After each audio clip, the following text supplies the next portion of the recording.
The Chronicle of Peru by Pedro Cieza de León, a Spanish conquistador and chronicler who lived from 1520 to 1554. Translated to English by Clements R. Markham for the Hakluyt Society of London, England. Narration by AWS Polly. All content is in the public domain. Chapters 71 to 90. Chapter 71. Of the situation of the City of Kings, of its founding, and who was the founder. The Valley of Lima is the largest and broadest of all those of which I have written between it and Tumbay, and, as it was large, so it was very populous. But now there are few native Indians, for, as the city was built on their land, and as their fields and watercourses were taken from them, some have now gone to one valley and some to another. If by chance some have remained, they continue to irrigate their fields.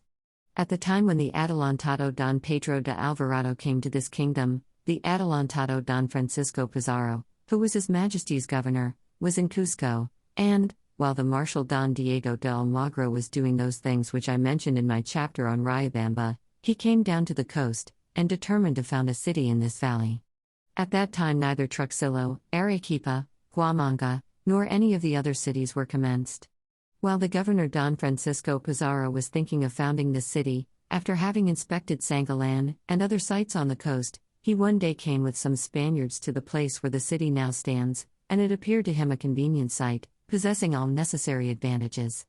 He, therefore, soon afterwards laid out a plan, and built the city on a level part of the valley, 2 short leagues from the sea. Above this site a river flows from the east, which has little water when it is summer in the Sierra, but which is somewhat swollen when it is winter. The city is so near the river that a strong arm may throw a small stone into it from the plaza, and on that side it cannot be enlarged. After Cusco it is the largest city in the whole kingdom of Peru, and the most important. It contains very fine houses, and some ornamental buildings with towers and terraces. The plaza is large and the streets broad, and through every street a channel of water flows, which is no small convenience. The water from these channels serves to irrigate the orchards and gardens, which are numerous, refreshing, and delightful. At this time the court and royal chancellery is established in the city, for which reason, and because all the business of the country is done here, there are always many people in the city, and rich shops for the sale of merchandise. In the year that I departed from this kingdom there were many inhabitants of this city who possessed encomiendas of Indians, and were so rich and prosperous, that they valued their estates at 150,000 ducats and upwards. In fine, I left them very rich and prosperous, and ships often sail from the port of this city, each carrying 800,000 ducats, and some more than 1,000,000. I pray to Almighty God that, as it will be for His service, for the spread of our holy faith, and for the salvation of our souls, He will allow this wealth to increase continually. On the east side of the city there is a great and lofty hill, on the top of which a cross is planted. Outside the city there are many farms and estates on all sides, where the Spaniards have their flocks and pigeon cotes, vineyards, and refreshing orchards full of the fruits of the country, figs, bananas, sugarcanes, melons, oranges, lemons, limes, citrons, and beans brought from Spain. All is so good, that no fault can be found, but rather thanks should be offered up to the great God our Lord, who made all these things. Certainly, if all commotions and wars were at an end, this would be one of the best countries in the world to pass a life in, for we see in it neither hunger, nor pestilence, nor rain, nor thunder and lightning, but the heavens are always serene and very beautiful. I could have mentioned some other particulars, but as it seems to me that I have said enough, I shall pass on, concluding by saying that the Adelantado Don Francisco Pizarro, governor and captain general in these kingdoms, founded the city in the name of His Majesty the Emperor Charles our Lord, in the year of our salvation 1535. Chapter 72. Of the Valley of Pachacamac, and of the very ancient temple in it, and how it was reverenced by the Incas. 4 leagues from the City of the Kings, traveling down the coast, is the Valley of Pachacamac, which is very famous among these Indians. This valley is fruitful and pleasant, and in it there was one of the grandest temples that is to be seen in these parts. They say of it that, although the kings Incas built many temples besides the temple of Cusco, and enriched them greatly, yet none were equal to this temple of Pachacamac. It was built on the top of a small hill, entirely made of earth and adobes, bricks baked in the sun. The edifice had many doors, and the doors and walls were painted over with wild beasts. Within the temple, where they placed the idol, were the priests, who feigned no small amount of sanctity. When they performed sacrifices before the people, they went with their faces towards the doors and their backs to the idols, with their eyes to the ground, and they were filled with a mighty trembling. Indeed, their perturbation was so great, according to the accounts of those Indians who are still living, that it may almost be compared with that of which we read concerning the priests of Apollo when the Gentiles sought for their vain replies.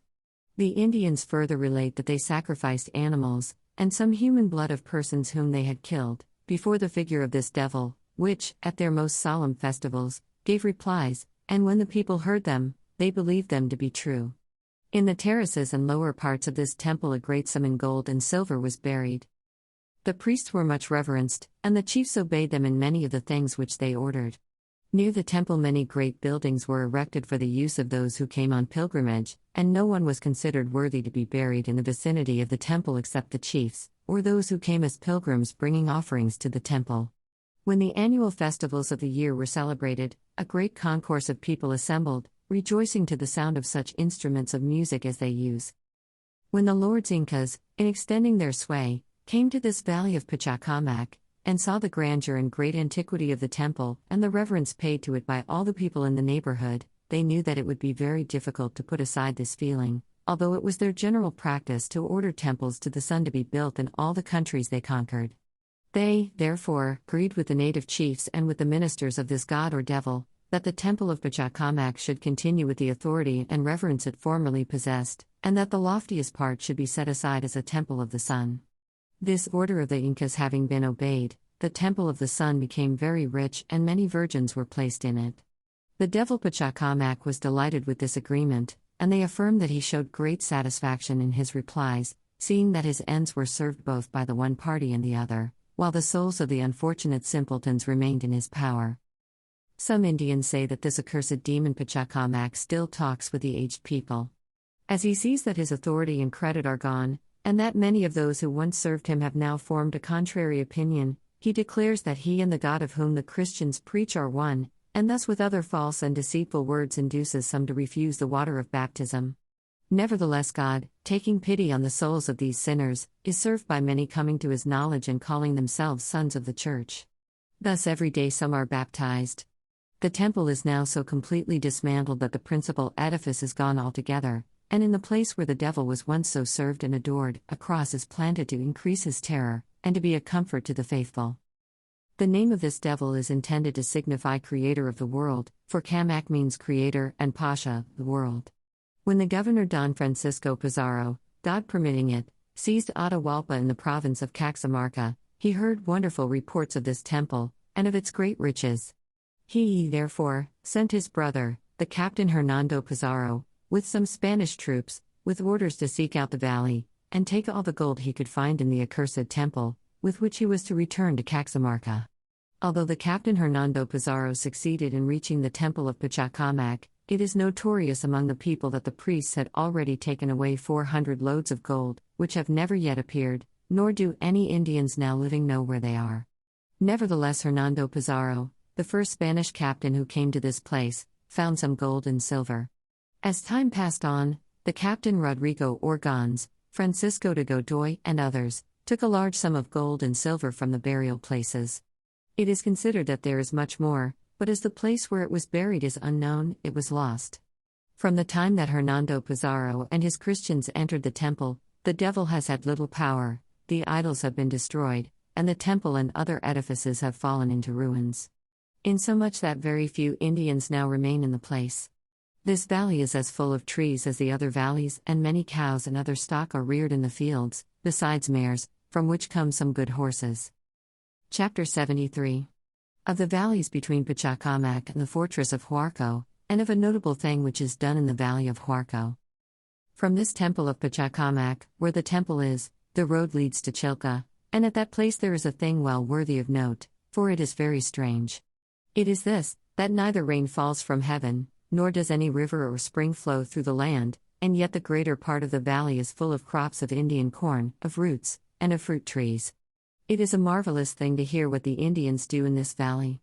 In order to secure the necessary moisture, they make broad and very deep holes where they sow their crops, and God is served by their growing with the aid of dew alone, but by no means could they make the maize grow if they did not put 2 heads of sardines to each grain, these sardines being small fish which they catch with nets in the sea. At the time of sowing, these fishes' heads are put with the maize in the same hole that is made for the grain, and in this manner the grain grows and yields abundantly. It is certainly a notable thing that in a land where it does not rain, and where nothing but a very fine dew falls, people should be able to live at their ease. The water which the natives of this village drink is taken from very deep wells, and they catch so many sardines in the sea, that the supply is sufficient to maintain all the inhabitants, besides using many for manuring the crops. There were buildings and storehouses of the Incas in this valley, for their reception when they visited the provinces of their kingdom. 3 leagues beyond Chilca is the valley of Mala, where the devil, for men's sins, completed the evil which had commenced in this land, and secured the breaking out of war between the 2 governors, Don Francisco Pizarro and Don Diego de Almagro. First, a number of events took place, and at last they left the decision of the dispute, as to which of the governments the city of Cusco belonged, in the hands and power of Francisco de Bobadilla, a friar of the Order of Our Lady of Mercy. After a solemn oath had been taken by one captain and by the other, the 2 adelantados Pizarro and Almagro met, but no result came of the interview, and Don Diego de Almagro returned, with great dissimulation, to his own troops and captains. The umpire Bobadilla then pronounced his judgment on the dispute, and declared that which I shall write in the 4th part of this history, in the 1st book, entitled The War of Las Salinas. A fine river, bordered by thickets of trees and bushes, flows through this valley of Mala. A little more than 5 leagues beyond the valley of Mala is that of Garco, which is highly spoken of in this kingdom, being large, broad, and full of fruit trees. Especially there are many guavas, which are very delicious and fragrant, and still more guavas. The wheat and maize yield plentifully, and all other things that are sown, as well those of the country as the trees of Spain. There are also pigeons, doves, and other kinds of birds. The thickets of bushes in this valley are very shady, and irrigating channels flow through them. The inhabitants say that, in times past, the valley was very populous, and that the people contended with their neighbors, and with those of the Sierra. When the Incas advanced their conquests, and extended their sway over all the provinces they came in contact with, the natives of this valley had no wish to become vassals, seeing that their fathers had left them free. They showed great valor, and maintained the war with no less spirit than virtue for more than 4 years, during which time many notable things fell out between the combatants. It was a protracted war, and although the Inca himself retired to Cusco in the summer, on account of the heat, his troops continued fighting. On account of the length of the war, which the Inca desired to bring to a close, he came down with his nobles to build a new city which he called Cusco, after his principal seat of government. The Indians relate that he ordered that the different divisions of the new city should have the same names as those of Cusco. Finally, but not until they had fought to the last extremity, the natives of the valley of Garco were subdued, and subjected to the yoke of the tyrant king, who had no other right to be their lord than that which the fortune of war had given him. Having brought the enterprise to a successful conclusion, the Inca returned with his troops to Cusco, and the name of the new city was lost.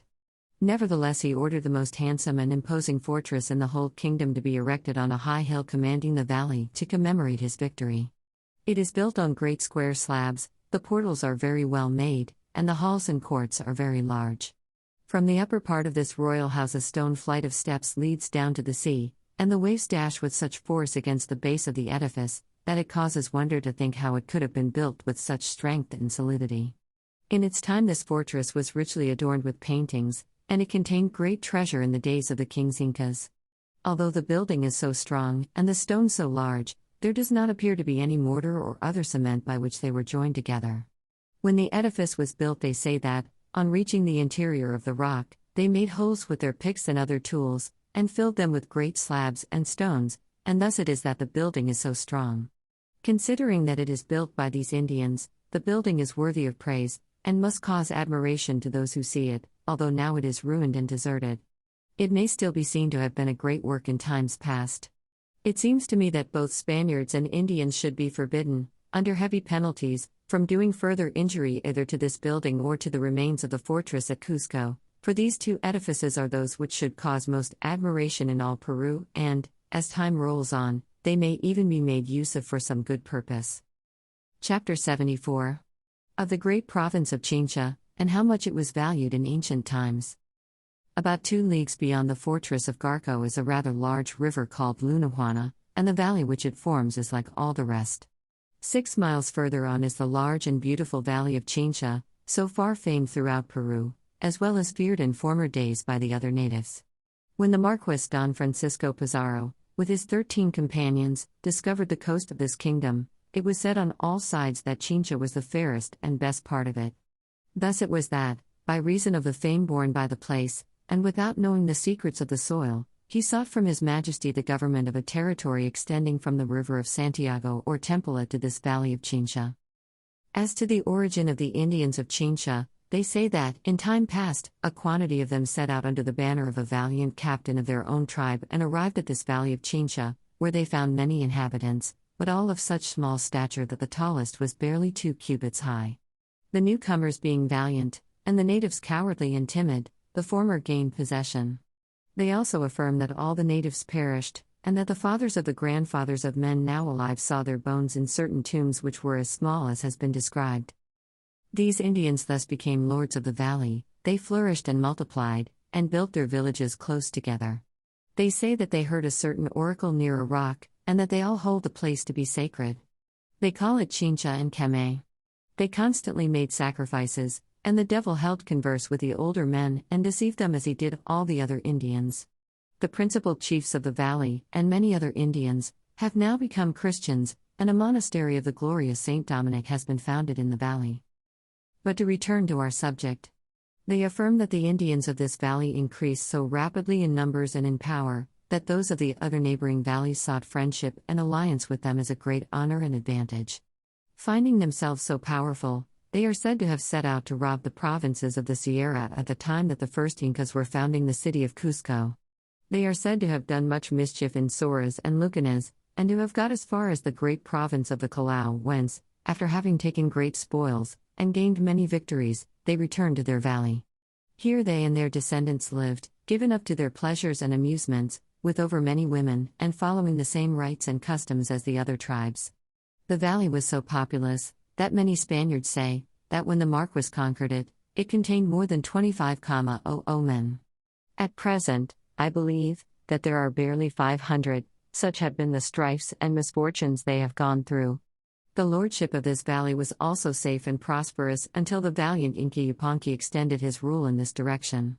Wishing to bring the chiefs of Chincha under his rule, he sent a captain of his own lineage, named Capac Inca Yupanqui, with an army of many Orjones and others, who reached the valley, and had several encounters with the natives.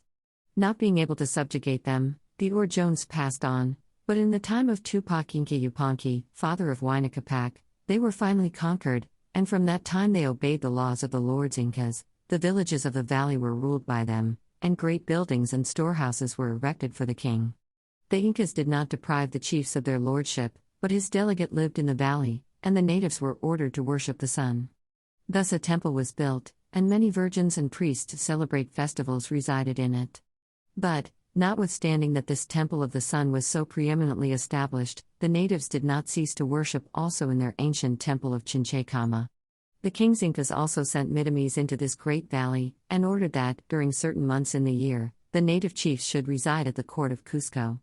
The chief of Chincha, who is still living, was in most of the wars which were waged during the time of Huayna Capac.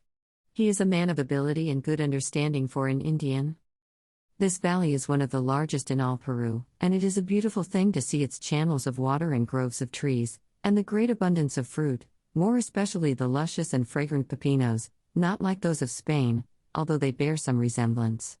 These are yellow when the peel is taken off, and so delicious that it is necessary to eat many of them before a man is satisfied. In the thickets there are the same birds as have already been mentioned. There are scarcely any sheep of the country, because the wars between the Christians have caused their destruction. This valley yields plenty of wheat, and they cultivate vines which they have planted. The valley yields all the other things which have been planted by the Spaniards. There were an immense quantity of burial places made on the surrounding arid heights.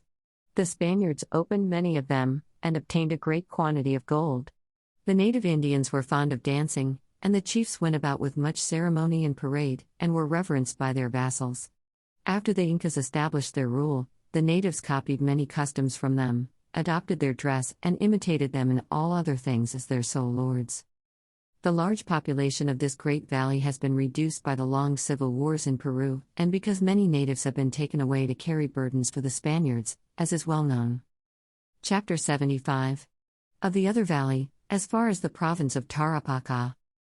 After leaving the beautiful province of Chincha, and traveling over sandy wastes, the traveler reaches the refreshing valley of Ica, which was not less rich and populous than the others. A river flows through it, which, during some months in the year when the season is summer in the Sierra, has so little water that the inhabitants of the valley feel the want of it. In the days of their prosperity, before they were subdued by the Spaniards, and when they enjoyed the government of the Incas, besides the channels with which they irrigated the valley, they had one much larger than the rest, brought with great skill from the mountains in such wise that it flowed without reducing the quantity of water in the river. Now that this great channel is destroyed, they make deep holes in the bed of the river when it is dry, and thus they obtain water to drink, and for watering their crops. In this valley of Ica there were great lords in former times who were much feared and reverenced. The Incas ordered palaces and other buildings to be made in the valley.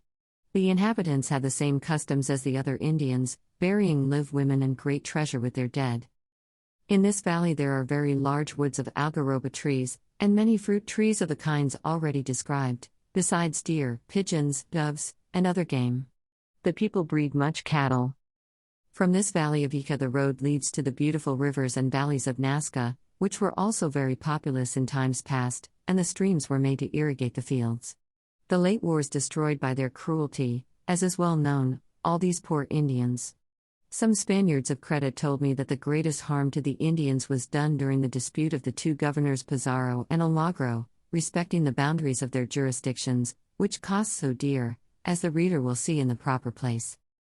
In the principal valley of those of Nazca, which by another name is called Caxamalca, there were great edifices built by order of the Incas.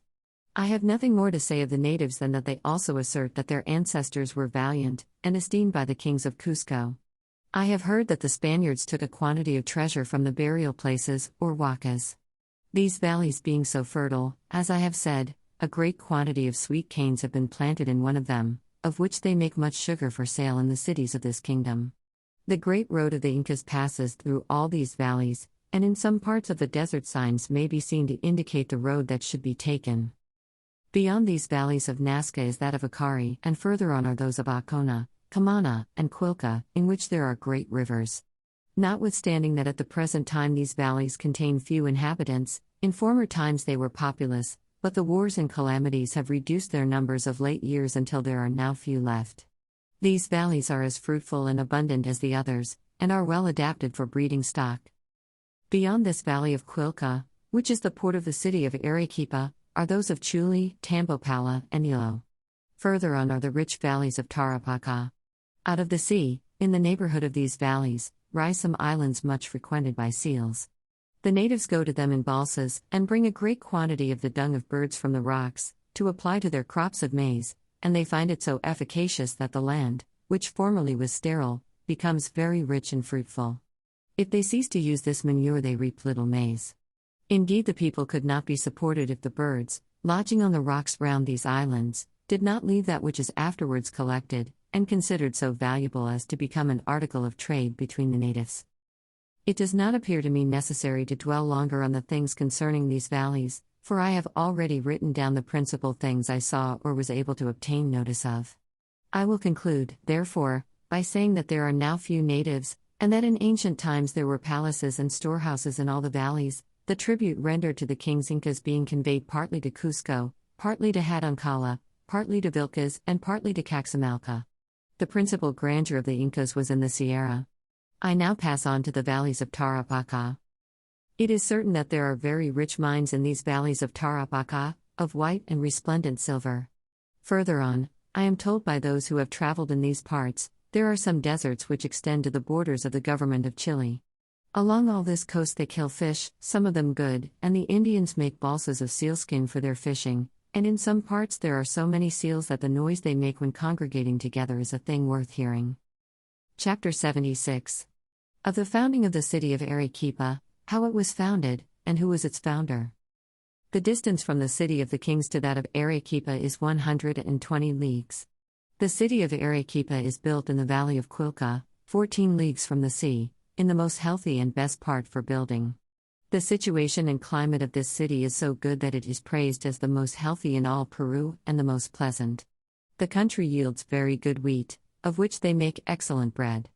The jurisdiction of the city extends from Acari to Tarapacá, and there are also some villages belonging to it in the province of Condullo. Habinas, Chiquicanita, Quimística, and Calaguas are villages belonging to this city, which were formerly very populous, and possessed many flocks of sheep. The civil wars of the Spaniards have now destroyed the greater part both of the natives and of the sheep. The Indians who were natives of these mountain villages worship the sun and buried their chiefs in great tombs, in the same manner as was practiced by other Indians. They all go about clothed in shirts and mantles. Ancient royal roads traversed these parts, made for the kings, there were palaces and storehouses, and all the natives gave tribute of their crops. This city of Arequipa, being so near a seaport, is well supplied with Spanish goods, and most of the treasure which is sent from Charcas comes here, and is put on board ships which are generally lying off Quilca, to be taken to the city of the kings. Some Indians and Christians declare that, opposite to Acari, but very far out at sea, there are some large and rich islands, and it is publicly reported that much gold is brought from them to trade with the natives of this coast. I left Peru in 1550, and in that year the lords of the royal audience charged the Captain Gomez de Solis with the discovery of these islands. It is believed that they must be rich, if they exist. Concerning the founding of the city of Arequipa, I have only to say that, when it was founded, it was in another place, and that it was removed to its present site, as being more convenient. Near it there is a volcano, which some fear will burst forth and do mischief. Sometimes there are great earthquakes in this city, which the Marquis Don Francisco Pizarro founded and settled, in the name of His Majesty, in the year of our redemption 1540. Chapter 77. In which it is declared how that, beyond the province of Huancabamba, there is that of Caxamarca, and other large and very populous provinces. In most of the provinces of this great kingdom the natives imitate each other so closely that, in many things, one may say that they all seem to be one people, and for this reason I touch briefly upon such matters in some parts of my work, because I have treated more fully of them in others. Now that I have finished all I have to say concerning the coast valleys, I shall return to the mountains. I have already written an account of the villages and edifices from Quito to Loxa, and of the province of Huancabamba, where I halted, in order to treat of the foundation of San Miguel and of other subjects. Returning now to the former route, it seems to me that the distance from Huancabamba to the province of Caxamarca is 50 leagues, a little more or less. This province is famous as the scene of Atahualpa's imprisonment, and is noted throughout the kingdom for its riches. The natives of Caxamarca state that they were much esteemed by their neighbors before the Incas subdued them, and that they had their temples and places of worship in the loftier parts of the mountains. Some of them say that they were first subdued by the Inca Yupanqui, others that it was not so, but that his son Tupac Inca Yupanqui first conquered them. However it may have been, it is stated positively that before he became lord of Caxamarca, they killed the greater part of his troops, and that they were brought under his yoke more by intrigues and by soft and winning speeches than by force. The native chiefs of this province were much respected by their Indians, and they had many women.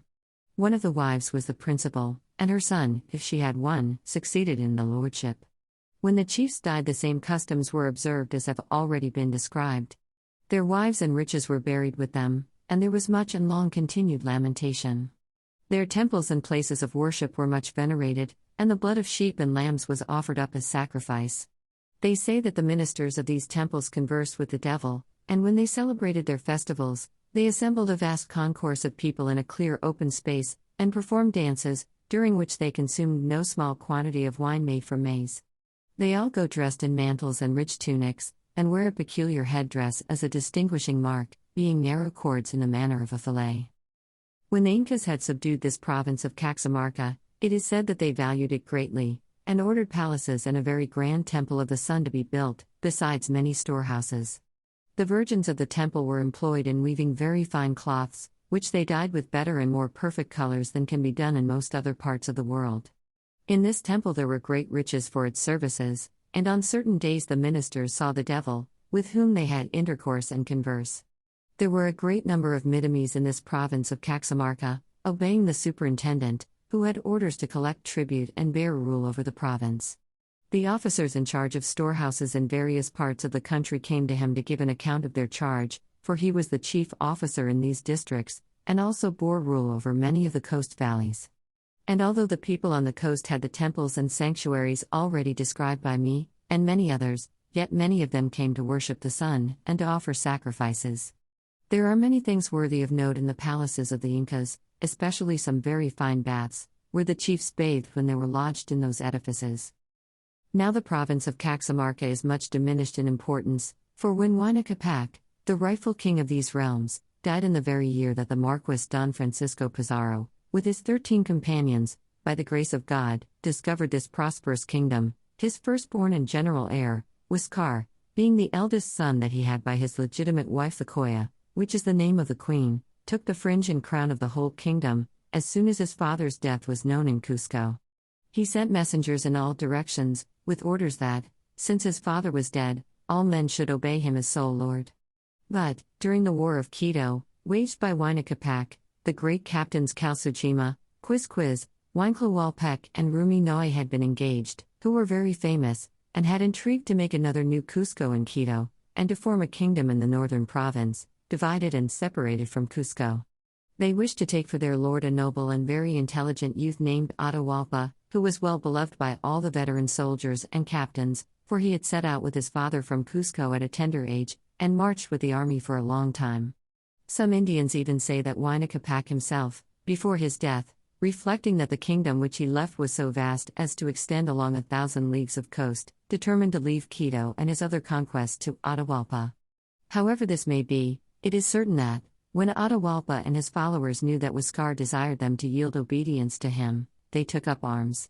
It is said, however, that at first, by the cunning of one Captain Atoko, Atahualpa was made prisoner in the province of Tumabamba, and that he escaped by the help of a woman and reached Quito, where he assembled his troops. He gave battle to the Captain Atoko near Ambato, and the army of Huáscar was then defeated, as I shall more fully relate in the third part of this work, in which I treat of the discovery and conquest of this kingdom. As soon as the defeat and death of Atoko were known in Cusco, the captains Huancoc and Huayncoroc, with a large force, set out from Cusco by order of the king Huáscar, and waged a great war with Atahualpa, to force him to yield obedience to the rightful king Huáscar.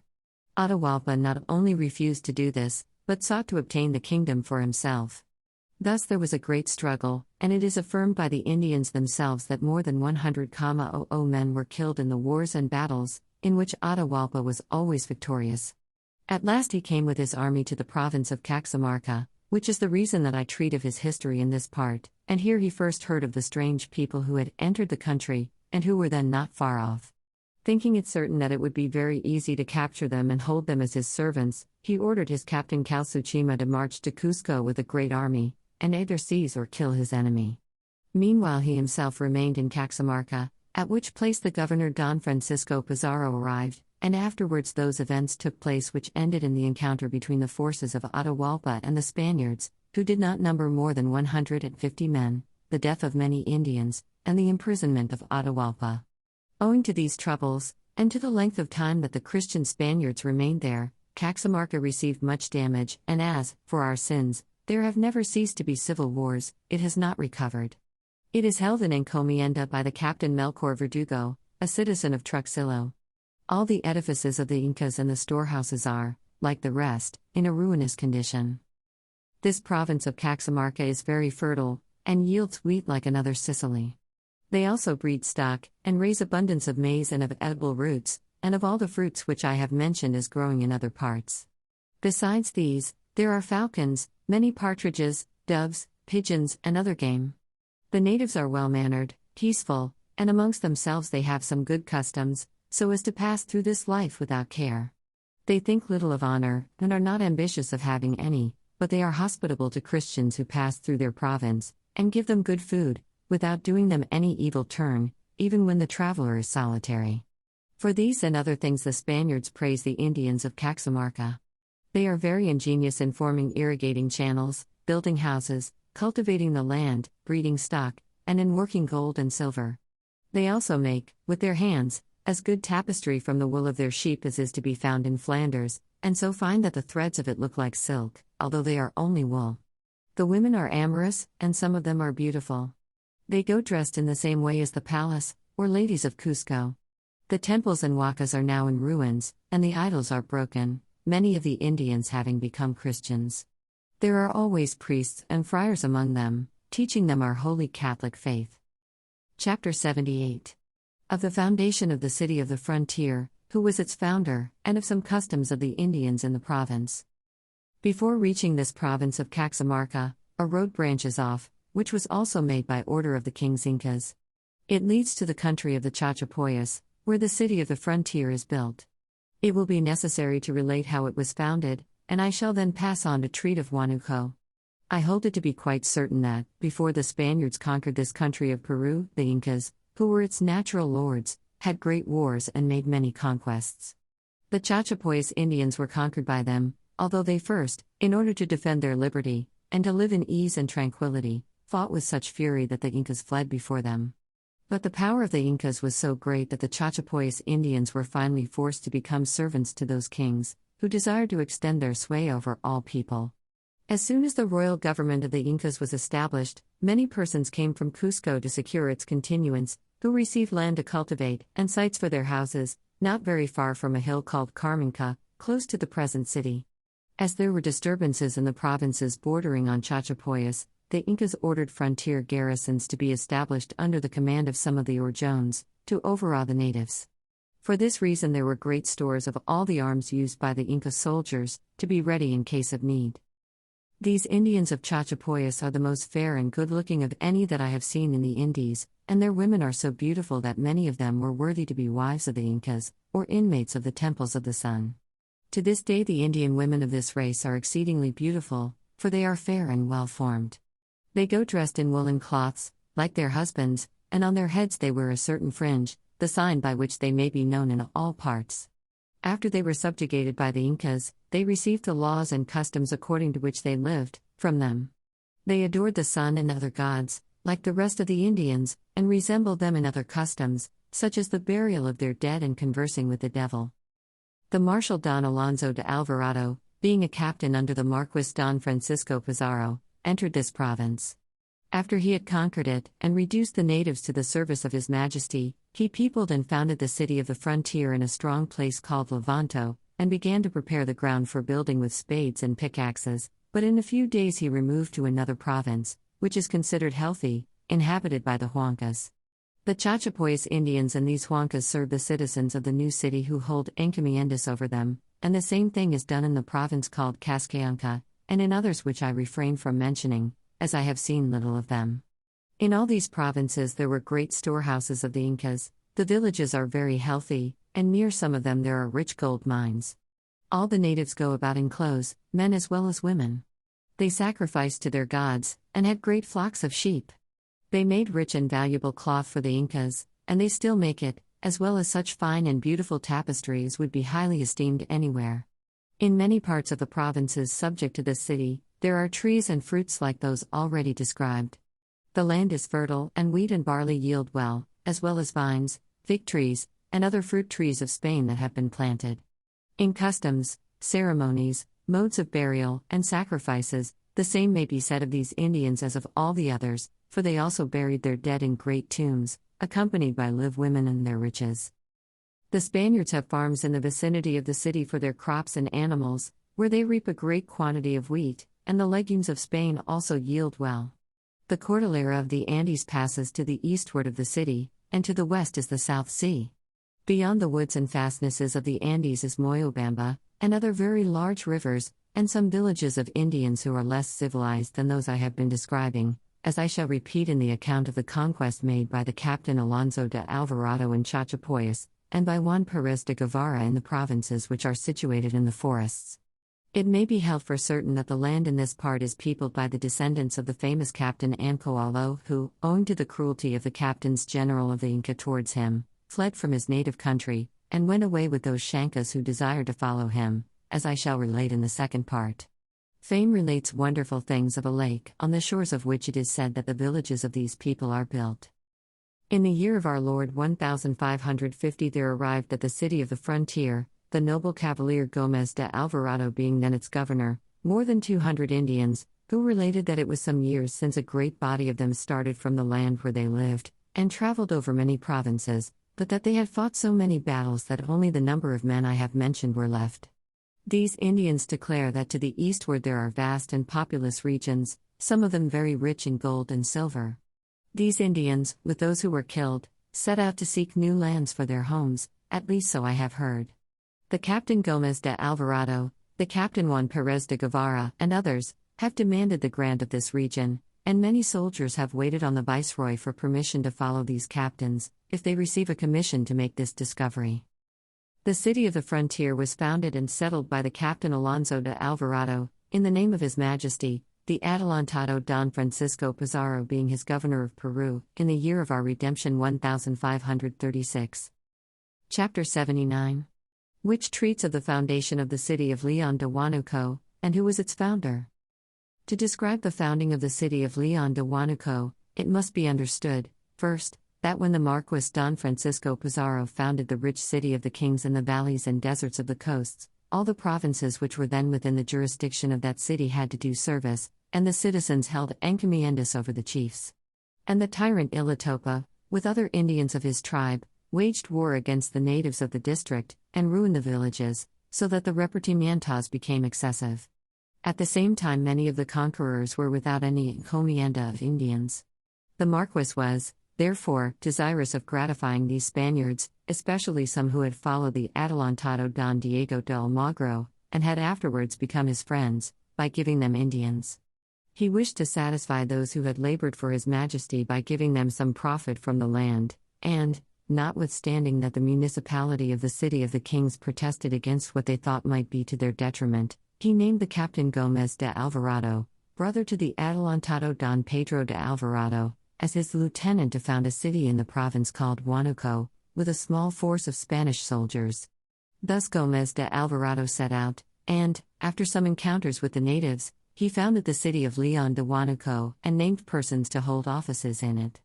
After some years the new city was abandoned on account of the general insurrection throughout the kingdom. Pedro Barroso returned to build this city again.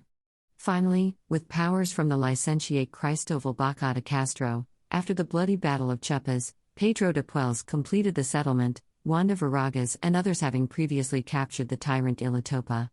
It may, therefore, be said that Gomez de Alvarado founded the city, for he gave it the name it now bears, and if it was abandoned afterwards, this was more from necessity than from inclination. It was founded in the name of His Majesty, by the authority of the Marquis Don Francisco Pizarro, his governor and captain general in this kingdom, in the year of the Lord 1539.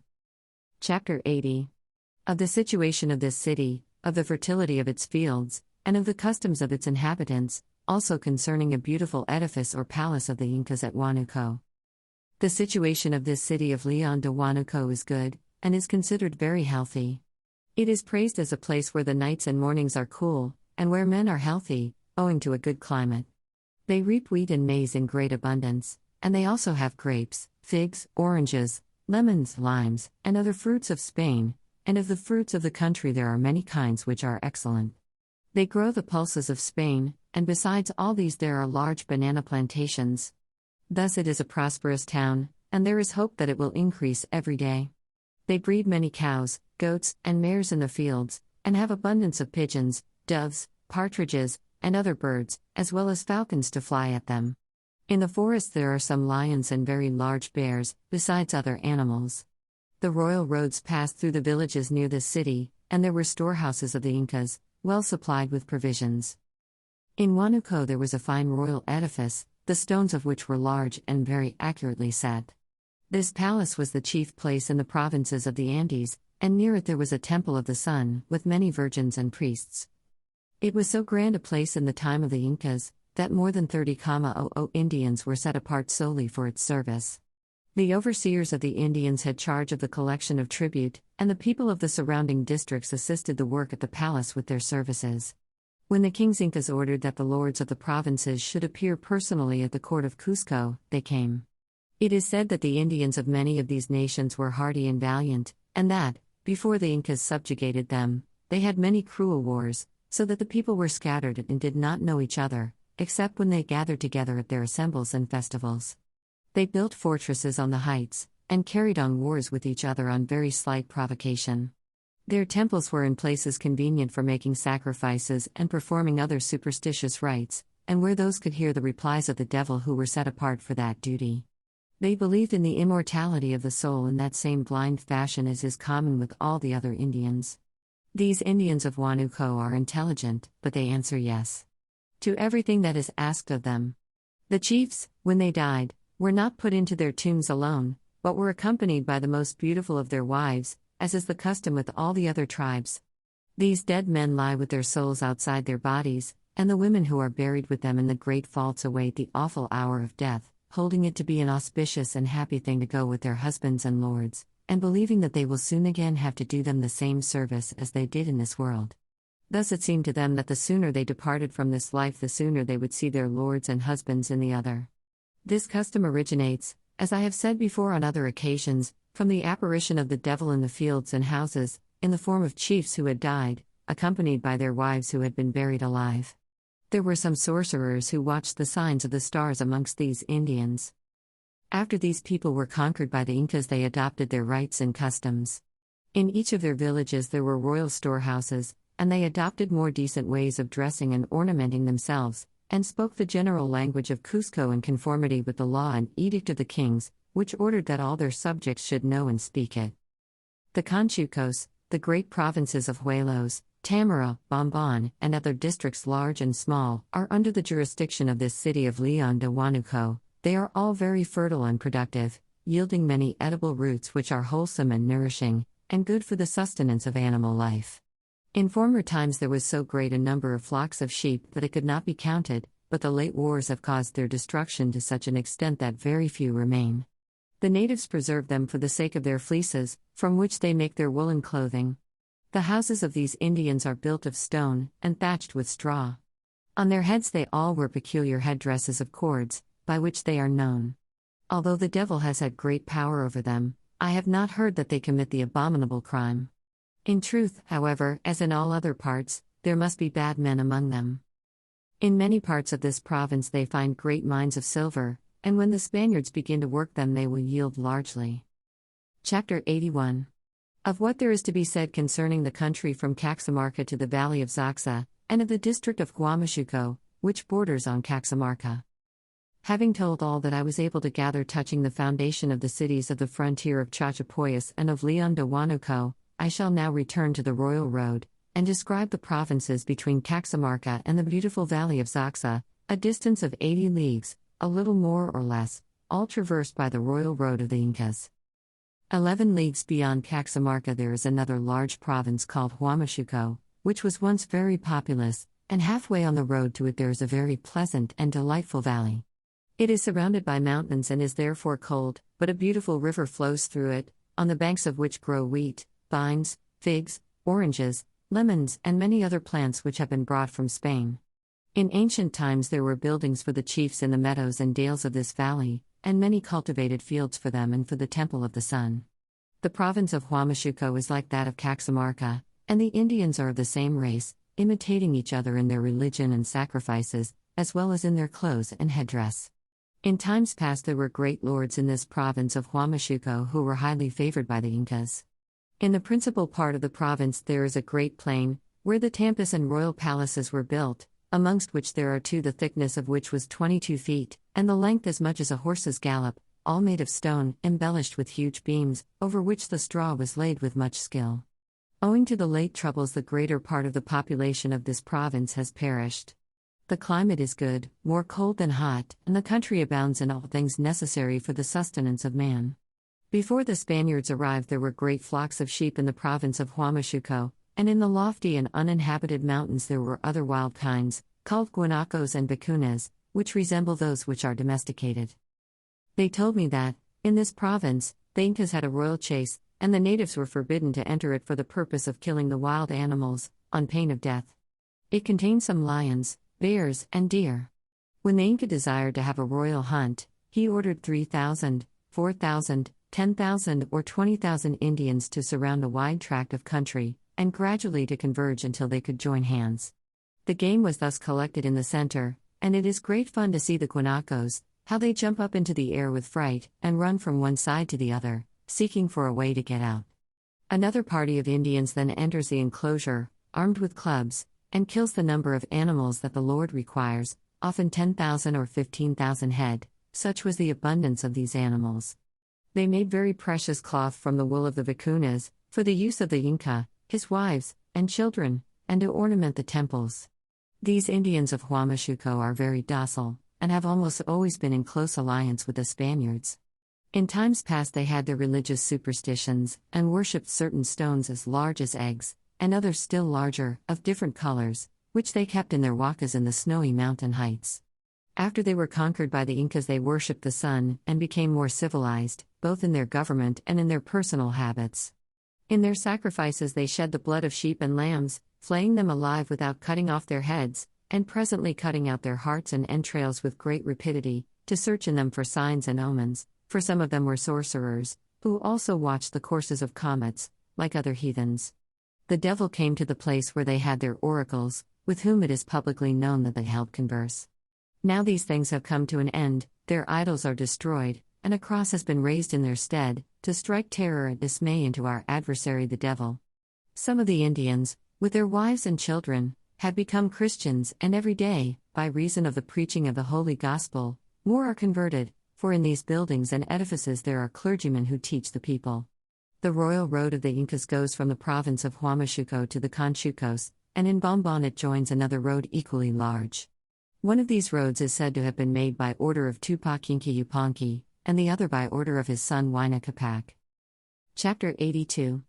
In which it is told how the Incas ordered that the storehouses should be well provided, and how these were kept in readiness for the troops. The royal road of the Incas goes from this province of Huamachuco to the province of the Conchucos, a distance of 2 short days' journey, and halfway there were buildings and storehouses prepared for the reception of the kings when they traveled this way, for it was their custom, when they visited any part of this kingdom, to travel in great state, and to be served with all things appertaining to their rank, and it is said that, except on occasions when their service required it, the Incas did not travel more than 4 leagues each day. In order that there might be sufficient food to support their retinue, there were buildings and storehouses at every 4 leagues, with great abundance of all the provisions that the surrounding districts could supply. The lieutenants and overseers who resided at the chief stations in the provinces took special care that the natives kept these tampas well provisioned. And that one might not have to contribute more of this tribute than another, accounts were kept by a kind of knots, called quipu, which were understood, and thus there was no fraud. Certainly, although to us it may appear confusing and obscure, this is a good way of keeping accounts, as I will more fully show in the second part. Between Huamachuco and the Conchucos, although it was 2 days' journey, there were storehouses and tampas in 2 places on the road, which is always kept very clean. If some of the mountains were rocky, the road was made in steps, having great resting places and paved ways, which are so strong that they will endure for many ages. In the Conchucos there were buildings and other things, as in the provinces we have passed, and the natives are of middle height. They and their wives go dressed, and they wear distinguishing cords or fringes on their heads. It is said that the Indians of this province were warlike, and that the Incas would have had some trouble in subjugating them if they had not always managed to conciliate their enemies by kind deeds and friendly speeches. Some of these Indians, on various occasions, have killed Spaniards, insomuch that the Marquis Don Francisco Pizarro sent the Captain Francisco de Chaves against them with some Christians, who waged a terrible and awful war. Some say that he burnt and impaled a great number of Indians. At about this time, or a little earlier, the general insurrection of all the other provinces took place, when more than 700 Christian Spaniards were put to cruel deaths by the Indians between Cusco and Quito. God delivered us from the fury of the Indians, which is truly fearful when they can effect their desires. Howbeit, the Indians said that they fought for their liberty, and to escape from the cruel treatment they received from the Spaniards, who had become lords of their land and of themselves. In this province of the Conchucos there have always been rich mines of gold and silver. 16 leagues further on is the province of Piscobamba, in which there was a stone building for the lords, which was rather broad and very long. The people go clothed, as do all the Indians who are natives of Piscobamba, and they wear certain small pieces of red wool on their heads. Their customs are the same as those of their neighbors, and they are now intelligent, docile, and well disposed towards the Christians. The land, where they have their villages, is very fertile and prolific, and there are abundant supplies of provisions. Further on is the province of Huaraz, which is 8 leagues from Piscobamba, over very rugged mountains. Here it is an admirable thing to see how the royal road is made to pass over these mountains, always broad and level, and in some parts the live rock is cut away to form steps and resting places. The Indians of this province also are of middling height, and they are excellent workmen. They worked the silver mines, and in former times paid their tribute to the king's Incas in silver. Among the ancient buildings there is a great fortress in the form of a square, with sides measuring 140 paces, the breadth being rather more. On many parts of it faces and human figures are carved with most skillful workmanship. Some of the Indians say that, in token of triumph, the Incas ordered this memorial to be raised in memory of a victory. Others relate that, long before the time of the Incas, there were giants as large as the figures that are carved on the stones, but time, and the wars which they carried on with those who are now lords of these districts, caused them to disappear without leaving any other memorial than these stones. Beyond this province is that of Pincos, near which a river flows, and over it there is a bridge to pass from one side to the other. The natives of this province are well made, and, considering that they are Indians, of noble bearing. Further on is the great and splendid palace of Huánuco, the chief station between this point and Caxamarca, as I stated in the chapter where I described the founding of the city of León de Huánuco. Chapter 83. Of the Lake of Bombón and how it is supposed to be the source of the great river of La Plata. This province is strong from its position, and because the natives were very warlike. Before the Incas could conquer them they fought great battles with them, until, according to what many of the oldest Indians declare, they at length induced them to submit by the use of intrigues and presents. There is a lake in the country of these Indians which is more than 10 leagues round. This land of Bombón is level and very cold, and the mountains are some distance from the lake. The Indians have their villages round the lake, with large dikes. These natives of Bombón had great numbers of sheep, and, although most of them have been destroyed in the late wars, yet some still remain, and in the desert heights there are quantities of the wild kinds. There is little maize in this country on account of the cold, but there is no want of other provision by which the people are sustained. There are some islands and rocks in the lake, where the Indians form garrisons in time of war, and are thus safe from their enemies. Concerning the water which flows from this lake, it is held for certain that it forms the source of the famous river of La Plata, because it becomes a powerful river in the valley of Zaxa, and further on it is joined by the rivers of Parcos, Vilcas, Abancay, Apurimac, and Yucay. Thence it flows to the west, traversing many lands, where it receives other rivers which are still unknown to us, until it finally reaches Paraguay, the country discovered by those Christian Spaniards who first came to the river of La Plata. I myself believe, from what I have heard of this great river, that it owes its origin to 2 or 3 branches, or perhaps more, like the rivers Marañón, Santa Martha, Darien, and others in those parts. However this may be, in this kingdom of Peru, we believe that it owes its source to the Lake of Bombón, which receives the water caused by the melting of the snow from the heat of the sun on the desert heights, and of this there cannot be little. 10 leagues beyond Bombón is the province of Tarma, the inhabitants of which were not less warlike than those of Bombón. The climate is here more temperate, and much maize and wheat are grown, besides various fruits of the country. In former times there were great buildings and storehouses of the king's Incas in Tarma. The natives and their wives go dressed in clothes made from the wool of their sheep, and they adore the sun, which they call mocha. When any of them marry, the friends assemble together, and, after drinking, saluting their cheeks, and performing other ceremonies, the marriage of the bride and bridegroom is complete. When the chiefs die they are buried in the same way as amongst all the other tribes, and their women shave their heads and wear black cloaks, also anointing their faces with a black ointment, and this state of widowhood lasts for a year. When the year is over, as I understood, and not before, they may marry again. These people have their annual festivals and fasts, which they carefully observe, abstaining from meat and salt and from sleeping with women.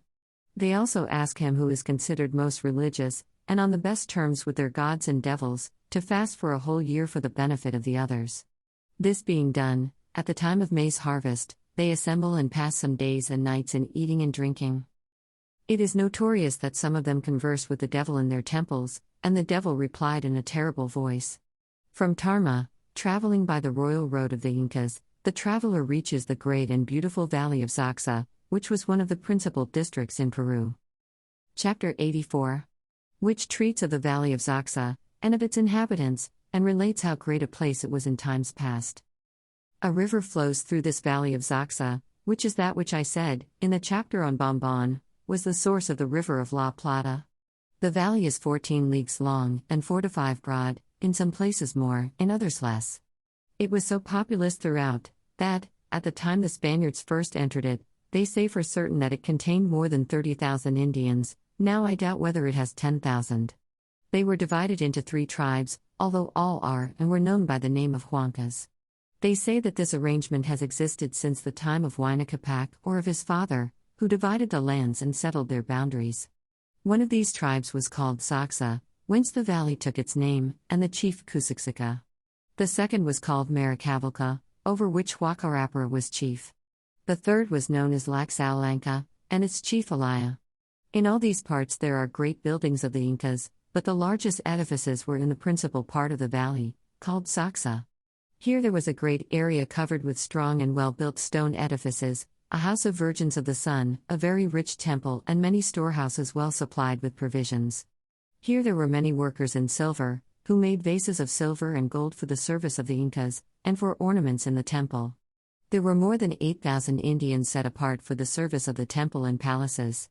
These edifices were all of stone, above which there were enormous beams covered with long straw.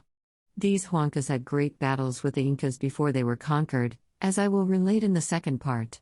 The Virgins of the Sun were guarded with great vigilance, and if they had any intercourse with men they were severely punished. These Indians relate a very pleasant legend. They affirm that their origin is derived from a certain man, whose name I do not recollect, and a woman called Urushum, who came forth out of a fountain called Harivilca. These two were so prolific, that all the Huancas have proceeded from them. In memory of this pair the fathers of the present inhabitants made a great and high wall, and near it they built a temple, to which the Indians all go to worship. It may be gathered from this that, as these Indians were ignorant of the true faith, God, for their sins, allowed the devil to attain great power over them, and, that he might secure the perdition of their souls, which is his desire, he made them believe these follies and others, such as that they were born from stones and lakes and caves, all that they might erect temples in which to adore him. These Huancas know that there is a creator of all things, whom they call Taisviracoca. They believe in the immortality of the soul. They flayed the captives they took in war, making some of the skins into drums, and stuffing others with ashes. The Indians go dressed in shirts and mantles. The villages had fortresses of stone, like small towers, broad at the base and narrow above. Even now they appear, to one seeing them from a distance, like the towers of Spain. In ancient times all these Indians made wars with each other, but, after they were subjugated by the Incas, they became expert workmen and bred large flocks. Their headdress consisted of a woolen wreath about 4 fingers broad. They fought with slings and lances. Formerly there was a fountain, over which, as has been already said, they built a temple, called Harivilca. I saw it, and near it there were 3 or 4 trees called mole, like walnut trees. These trees were considered sacred, and near them there was a seat made for the chiefs who came to sacrifice, when some paved steps led to the precincts of the temple. Porters were stationed to guard the entrance, where a stone flight of steps led down to the fountain already mentioned. Here there is an ancient wall of great size built in the form of a triangle. Near these buildings there is a plain, where the devil, whom they adored, is said to have been, and to have conversed with some of them. These Indians relate another legend which they heard from their ancestors, namely, that a great multitude of devils once assembled in these parts, and did much damage to the natives, terrifying them with their looks. While this was going on 5 suns appeared in the heavens, which, with their brilliant splendor, annoyed the devils, who disappeared with loud screams and groans.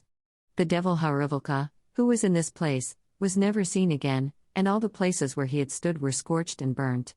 As the Incas were lords of this valley, a grand temple of the sun was built for them, as in other parts, but the natives did not cease to offer sacrifices to this Harivilca. The temple of the sun, equally with that of Harivilca, is now in ruins, and full of weeds and abominations, for when the governor Don Francisco Pizarro entered the valley, the Indians say that the bishop, Friar Vicente de Valverde, broke the idols, and the devil was never again heard in that place. I went to see this temple with Don Cristoval, son of the chief Alaya, who is now dead, and he showed me the monument. He, as well as the other chiefs of the valley, has turned Christian, and there are 2 clergymen and a friar who have charge of the instruction of these Indians in our holy Catholic faith. This valley of Zaxa is surrounded by snowy mountains, and in many parts of them there are ravines where the Huankas raise their crops. The city of the kings was seated in this valley before it was removed to the place where it now is, and the Spaniards found a great quantity of gold and silver here. Chapter 85, in which the road is described from Zaxa to the city of Guamanga, and what there is worthy of note on this road. I find that the distance from this valley of Zaxa to the city of the Victory of Guamanga is 30 leagues. Going by the royal road, the traveler journeys on until certain very ancient edifices, now in ruins, are reached, which are on the summit of the heights above the valley.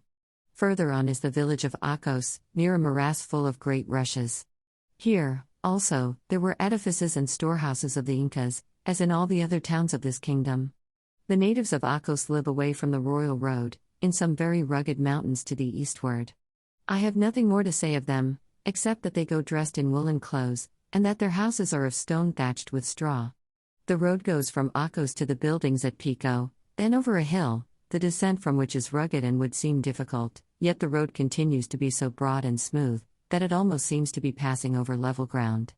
Thus it descends to the river which passes by Zaxa, where there is a bridge, and the pass is called Angoyaco. Near this bridge there is a certain white ravine, whence comes a spring of wholesome water. In this pass of Angoyaco there was an edifice of the Incas, where there was a bath of water that was naturally warm and convenient for bathing, on account of which all the lords Incas valued it. Even the Indians of these parts used to wash and bathe in it every day, both men and women. In the part where the river flows the valley is small, and there are many maye and other trees. Further on is the valley of Picoy, but first another small river is crossed, where there is also a bridge, for in wintertime this river washes down with much fury. From Picoy the road leads to the buildings of Parcos, erected on the top of a hill. The Indians have their abodes in very lofty and rugged mountains on either side of these buildings. Before reaching Parcos there is a place called Pucara, which in our language means a strong thing, in a small wilderness, where, in ancient times, as the Indians declare, there was a palace of the Incas and a temple of the sun. Many provinces sent their usual tribute to this Pucara, and delivered it to the overseer who had charge of the stores, and whose duty it was to collect the tribute. In this place there is such a quantity of dressed stones that, from a distance, it truly appears like some city or towered castle, from which it may be judged that the Indians gave it an appropriate name. Among the rocks there is one, near a small river, which is so large that its size is wonderful to behold.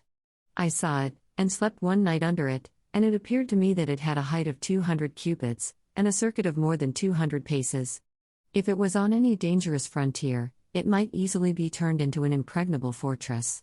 This great rock has another notable thing connected with it, which is that there are so many caves in it that more than 100 men and some horses might get into them. In this, as in other things, our God shows his mighty power. All these roads are full of caves, where men and animals can take shelter from the wet and snow. The natives of this district have their villages on lofty mountains, as I have already said. Their summits are covered with snow during most parts of the year. The Indians sow their crops in sheltered spots, like valleys, between the mountains. In many parts of these mountains there are great veins of silver. The road descends a mountain from Parcos, till it reaches a river bearing the same name, where there is a bridge built over great blocks of stone.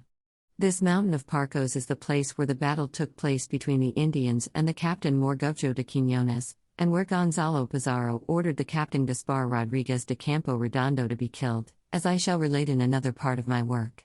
Beyond this river of Parcos is the station of Aysanguro, now the repartimiento of Diego Gavilan, whence the royal road passes on till it reaches the city of San Juan de la Victoria de Guamanga. Chapter 86, which treats of the reason why the city of Guamanga was founded, its provinces having been at first partly under the jurisdiction of Cusco, and partly under that of the city of the kings. After the war at Cusco between the Indians and the Spaniards, the king Manco Inca, seeing that he could not recover the city of Cusco, determined to retire into the provinces of Viticos, which are in the most retired part of these regions, beyond the great Cordillera of the Andes, after having first led the captain Rodrigo Organs a long chase, who liberated Ruy Diaz, a captain whom the Inca had had in his power for some days. When it was known that Manco Inca entertained this intention, many of the Orjones of Cusco, the nobility of that city, wished to follow him. Having reached Viticos with a great quantity of treasure, collected from various parts, Together with his women and retinue, the king Manco Inca established himself in the strongest place he could find, whence he sallied forth many times, and in many directions, to disturb those parts which were quiet, and to do what harm he could to the Spaniards, whom he considered as cruel enemies. They had, indeed, seized his inheritance, forcing him to leave his native land, and to live in banishment. These and other things were published by Manco Inca and his followers, in the places to which they came for the purpose of robbing and doing mischief. As in these provinces no Spanish city had been built, the natives were given an encomienda, some to citizens of Cusco, and others to those of the city of the kings. Thus the Indians of Manco Inca were able to do much harm to the Spaniards and to the friendly Indians, killing and robbing many of them. These things rose to such a height that the Marquis Don Francisco Pizarro sent captains against Manco Inca. The factor Ilan Suarez de Carbajal, by order of the Marquis, set out from Cusco and sent the captain Villa Diego to reconnoiter with a force of Spaniards, for there was news that the Inca was not far distant from the place where he was encamped. Notwithstanding that they were without horses, which is the most important arm against these Indians, they pressed on because they were confident in their strength, and desired to enjoy the spoils of the Inca, thinking that he had his women and treasure with him. They reached the summit of a mountain, fatigued and exhausted, when the Inca, with little more than 80 Indians, attacked the Christians, who numbered 28 or 30, and killed the captain Villa Diego, and all his men, except 2 or 3, who escaped with the aid of the friendly Indians. These fugitives presented themselves to the factor, who deeply felt the misfortune. When the Marquis Don Francisco Pizarro heard it, he hastily set out from the city of Cusco with a body of men, who had orders to pursue Manco Inca. But this attempt also failed, for the Inca retreated to his settlement at Viticos, with the heads of the Christians. Afterwards the captain Gonzalo Pizarro undertook the pursuit of the Inca, and occupied some of his passes and bridges. At last, as the evils done by the Indians had been great, the governor Don Francisco Pizarro, with the assent of the royal officers who were with him, determined to form a settlement between Cusco and Lima, which is the city of the kings, so as to make the road secure for travelers. This city was called San Juan de la Frontera, until the licentiate Cristobal Baca de Castro, Pizarro's successor in the government of the country, called it de la Victoria, after the victory which he gained over the men of Chile, on the heights of Chiapas. All the villages and provinces from the Andes to the South Sea were under the jurisdiction either of the city of Cusco or of that of the kings, and the Indians were granted an encomienda to the citizens of one or other of these cities. When, therefore, the governor Don Francisco Pizarro determined to build this new city, he ordered that some citizens from each of the 2 cities should come to live in it, so that they might not lose their claim to the encomienda of the Indians in that part. The province of Zaxa then became the limit of Lima, and Andahuayl is that of Cusco. The new city was founded in the following manner. Chapter 87. Of the founding of the city of Huamanga, and who was its founder. When the Marquis Don Francisco Pizarro determined to found a city in this province, he did not select the site where it now stands, but chose an Indian village called Huamanga, which is the reason why the city received the same name. The village was near the great Cordillera of the Andes. The Marquis left the captain Francisco de Cardenas as his lieutenant here. After some time, and from various causes, the city was removed to the place where it now stands, which is on a plain, near a chain of hills on its south side. Although a small plain half a league from the present city would have been a sight more pleasant to the inhabitants, yet they were obliged to give it up owing to the want of water. Near the city a small stream of very good water flows, at which the citizens drink. In this city the best and largest houses in all Peru have been built, all of stone, bricks, and tiles, with tall towers, so that there is no want of buildings. The plaza is level and very large. The climate is very healthy, for neither the sun nor the air do harm, nor is it damp nor hot, but it possesses an excellent and most salubrious temperature. The citizens have also built houses where they keep their flocks, in the valleys adjoining the city. The largest river near the city is called Vinic, near which there are some great and very ancient edifices, which are now in ruins, but appear to have stood for many ages. When the Indians are asked who built these ancient monuments, they reply that a bearded and white people like ourselves were the builders, who came to these parts many ages before the Incas began to reign, and formed a settlement here. These, and some other ancient edifices in this kingdom do not appear to me to be like those which were erected by order of the Incas, for their buildings were square, and those of the Incas are long and narrow. It is also reported that certain letters were found on a tile in these buildings. I neither deny nor affirm that, in times past, some other race, possessed of judgment and intelligence, made these things, and others which we have not seen. On the banks of this river of Vinnic, and in other adjacent parts, they reap a great quantity of wheat, of which they make bread as excellent as the best that is made in Andalusia. They have planted some vines, and it is believed that in time there will be many extensive vineyards, and most other things that grow in Spain. There is abundance of all the fruits of the country, and so many doves that there is no other part of the Indies where they are so numerous. In the spring there is some difficulty in getting enough fodder for the horses, but, owing to attendance from the Indians, this want is not felt. It must be understood that at no time do the horses and other beasts feed on straw, nor is any use made of what is cut, for neither do the sheep eat it, but all are maintained by the grass of the field. The outlets to this city are good, but in many parts there are so many thorns and briars that it is necessary for travelers to be careful, whether they go on foot or on horseback.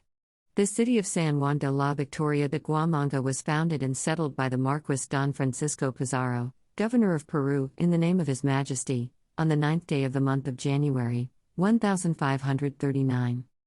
Chapter 88. In which some things are related concerning the natives of the districts near this city.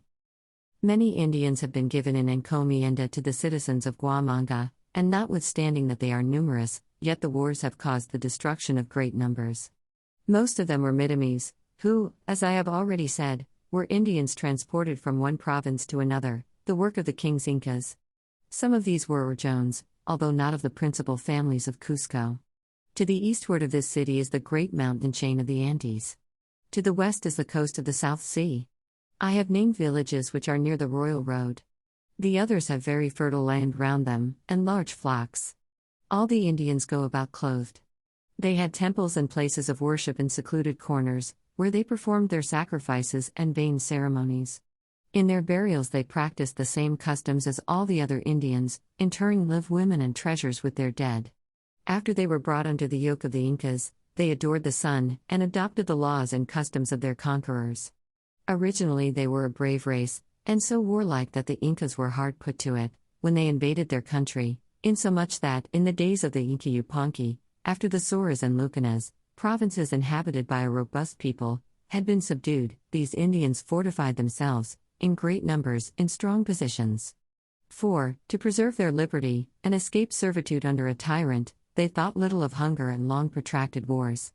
Inca Yupanqui, covetous of the rule over these people, and jealous of his own reputation, besieged them closely for more than 2 years, at the end of which time, after they had done all they could, they surrendered to the Inca. When Gonzalo Pizarro rose in arms, the principal citizens of Guamanga, from fear of his captains, and from a desire to serve His Majesty, after having raised a standard in his royal name, marched to this same stronghold to fortify themselves, as I myself heard from some of them, and saw the vestiges of the former war spoken of by the Indians. All these Indians wear certain marks by which they are known, and which were used by their ancestors.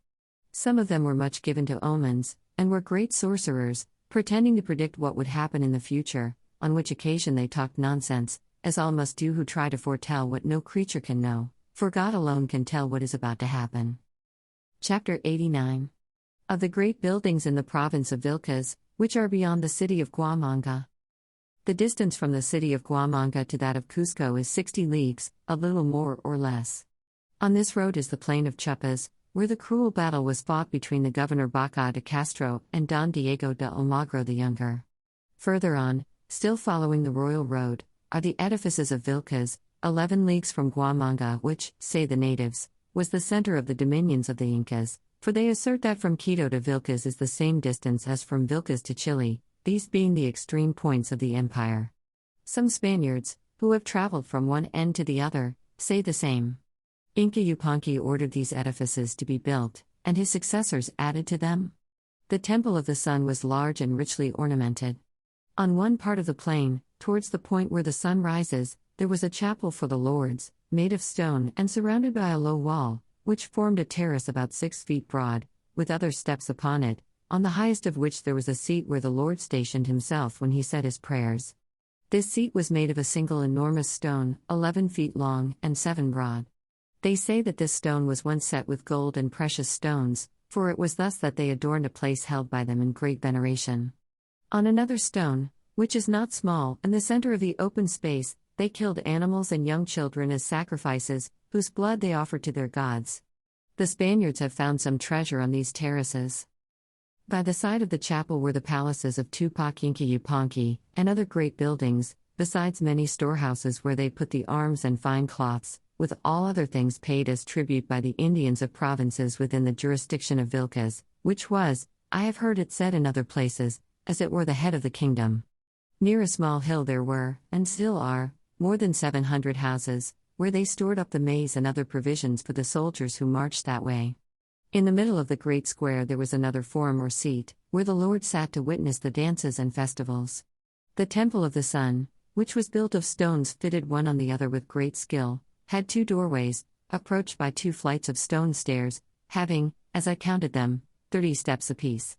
Within this temple there were lodgings for the priests and virgins. The Orjones and other Indians affirm that the figure of the sun was very rich, and that there was great treasure in smaller pieces. These buildings were served by more than 40,000 Indians, divided into relays, and each chief understood the orders of the governor, who received his power from the Inca. To guard the doorways alone there were 40 porters.